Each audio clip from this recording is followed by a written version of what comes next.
যারা প্রবাসে থাকেন তাদের গুরুত্ব, তাদের সমস্যা এবং তাদের অবদান সবই আমরা শুনলাম।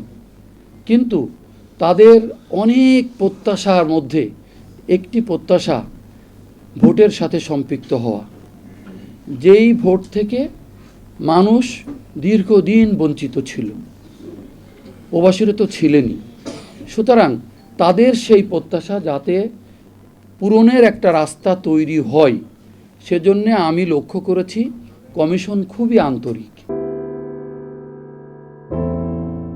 আমাদের এখানে আমরা যারা উপস্থিত রয়েছি, আমাদের সকলের থেকে বয়োজ্যেষ্ঠ, আমাদের সকলের পরিচিত, আমাদের সকলের প্রিয় এবং আমাদের সকলকে যিনি খুবই ভালোবাসেন বলে আমরা সবসময় লক্ষ্য করেছি, আমাদের মুরব্বী, আমি শফিক রেহমান ভাইকে, আমি ওনার সামনে কথা বলছি, এটাই আমার কাছে অনেক বড় মনে হচ্ছে আর কি। তো আমি ওনাকে পেয়েছি, এই জন্য ওনাকে আমি বিশেষভাবে স্মরণ করছি।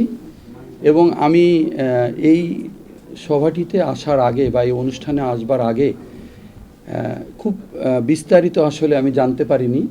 শুধু এতটুকু জেনেছিলাম যে এখানে প্রবাসীদেরকে ভোটের সাথে কিভাবে সংশ্লিষ্ট করা যায় সেই বিষয়টি নিয়ে আলোচনা হবে।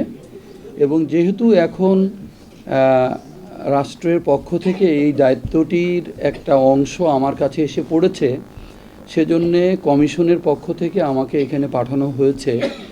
তো আমি একটু যাই, দেখি, শুনি, তারপরে হয়তো আমি কমিশনকে বিষয়টি জানাবো এবং কমিশন এই ব্যাপারে যেরূপ সিদ্ধান্ত গ্রহণ করবেন আমরা সেই ধরনের কাজ করার জন্যে সচেষ্ট হবে এবং আমরা যেন শুরু করতে পারি সেই লক্ষ্য নিয়ে এসেছিলাম।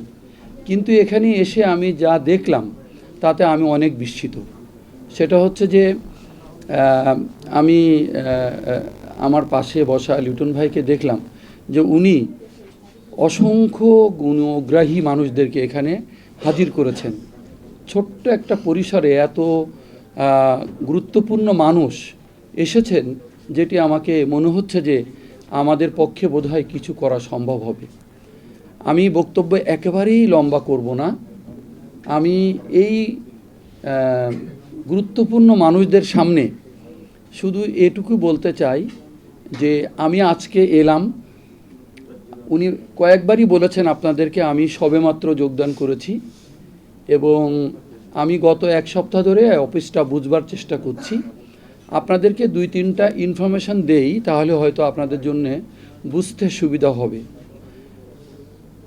আমাদের কাছে এই মুহূর্তে আপনারা জানেন যে এনআইডি নিয়ে অভিযোগের কোনো শেষ নেই।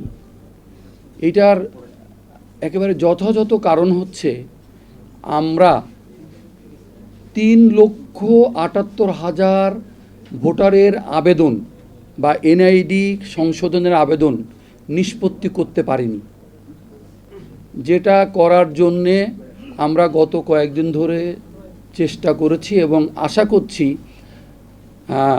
সব কিছু যদি আমরা যেভাবে চিন্তা করেছি তার মধ্যে থাকে, তাহলে আমরা একটা সময়ের মধ্যে, আমরা 3 মাস মনে করছি, এটা বোধহয় আমরা শেষ করতে পারবো বা প্রায় শেষ করতে পারবো, এরকম একটা পরিস্থিতি আমরা চিন্তা করছি। আপনারা জানেন খুব শীঘ্রই খসড়া ভোটার তালিকা এবং তার পরবর্তীতে ভোটার তালিকা প্রকাশ করতে হবে, সেই কাজটিও চলমান রয়েছে। এটাও আমাদের জন্য একটা বড় চ্যালেঞ্জ। আমরা আশা করছি বর্তমান কমিশন এবং রাষ্ট্র ব্যবস্থা এই জায়গাটায় খুবই সচেতন এবং মানুষের যে প্রত্যাশা আগস্ট বিপ্লবের পর তৈরি হয়েছে সেই প্রত্যাশা পূরণে খুবই অঙ্গীকারাবদ্ধ বলে আমি লক্ষ্য করেছি। সুতরাং সেই অঙ্গীকার যদি আমরা চিন্তা করি, আমার বিশ্বাস যে সকলকে নিয়ে আমরা এই কাজটি সুচারুরূপে সুন্দরভাবে মানুষের প্রত্যাশার কাছাকাছি যেয়ে সম্পন্ন করতে আমরা সক্ষম হব। তৃতীয় যে বিষয়টি সেটা হচ্ছে যেটা আজকে আলোচনা হলো, যে যারা প্রবাসে থাকেন তাদের গুরুত্ব, তাদের সমস্যা এবং তাদের অবদান সবই আমরা শুনলাম। কিন্তু তাদের অনেক প্রত্যাশার মধ্যে একটি প্রত্যাশা ভোটের সাথে সম্পৃক্ত হওয়া, যেই ভোট থেকে মানুষ দীর্ঘদিন বঞ্চিত ছিল, প্রবাসীরা তো ছিলেনই। সুতরাং তাদের সেই প্রত্যাশা যাতে পূরণের একটা রাস্তা তৈরি হয়, সেজন্যে আমি লক্ষ্য করেছি কমিশন খুবই আন্তরিক। এবং আমার যেহেতু সময়টা খুবই কম, আমি এই বিষয়গুলো বুঝবার চেষ্টা করছিলাম। এর মধ্যে আজকের এই অনুষ্ঠানটি আমাকে অনেক বেশি এই কাজে উৎসাহিত করবে বলে আমি মনে করছি। কারণ আমি মনে করি আমি সরকারের খুবই একজন সাধারণ কর্মচারী। আমাদের দ্বারাই রাষ্ট্রের কাজ সম্পন্ন হয়। দুর্ভাগ্যক্রমে আমরা এই কাজগুলো আমরা আমাদের মতো করে করতে পারিনি, অথবা আমরা যারা রাষ্ট্রের জন্যে আন্তরিকভাবে, দেশের মানুষের জন্য আন্তরিকভাবে এবং নিজেকে এই দায়িত্বটাকে আমানত মনে করে কাজ করতে আগ্রহী, আমরা কিন্তু অনেক দিন আমাদের মতো করে আমরা সেই কাজটি করতে পারিনি। এখন যেহেতু পরিবেশ অনুকূল হয়েছে, সেই জন্য আমি মনে করছি যে আমাদের পক্ষে এই কাজগুলোর অনেকটাই, আমি জানি না সবটুকু পারবো কিনা বা কতটুকু পারবো, কিন্তু হিউম্যানলি এবং আন্তরিকতা দিয়ে যদি মানুষ কাজ করে, মানুষের পক্ষে যতটুকু সম্ভব আমরা ততটুকু করবার চেষ্টা করব, এইটুকু আমি বলতে পারি। আমি একটা বিষয় বলতে ভুলে গেছি, যদিও মাহিন আমাদের এই প্রজন্মের, ওরা আমাদের জন্য এক একটা আইকন। আমি ওদের বক্তৃতাগুলো যখন শুনি টেলিভিশনে বা বিভিন্ন ইউটিউবে, আমি খুব বিস্মিত হই।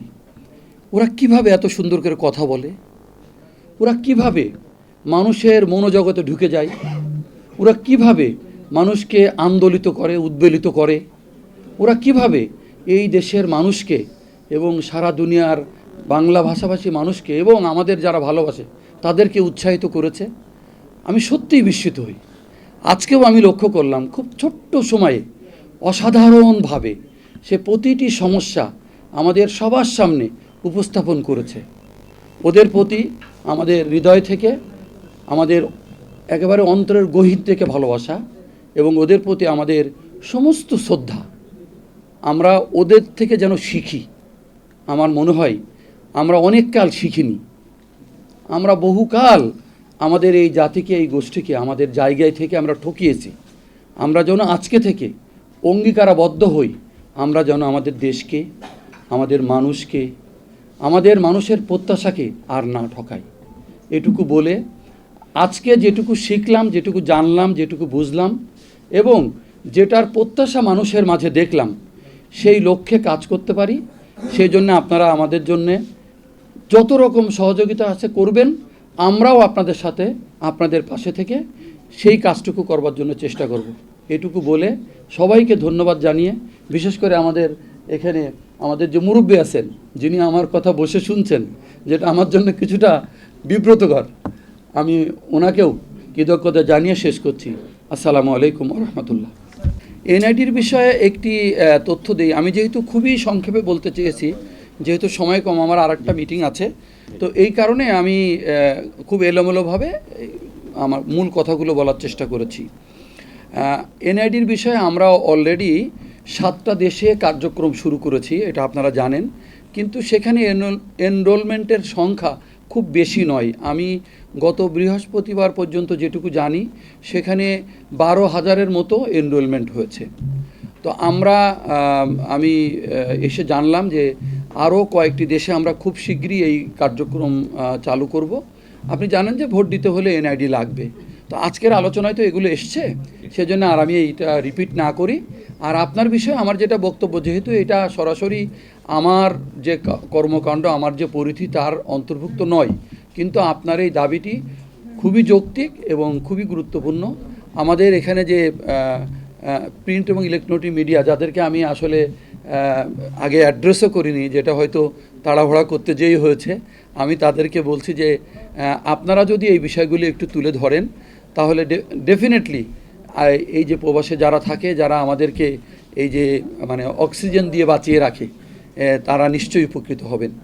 আর মিডিয়ার ভাইদেরকে বলবো যে আপনাদের উপরে অনেক কিছু নির্ভর করছে। ধন্যবাদ।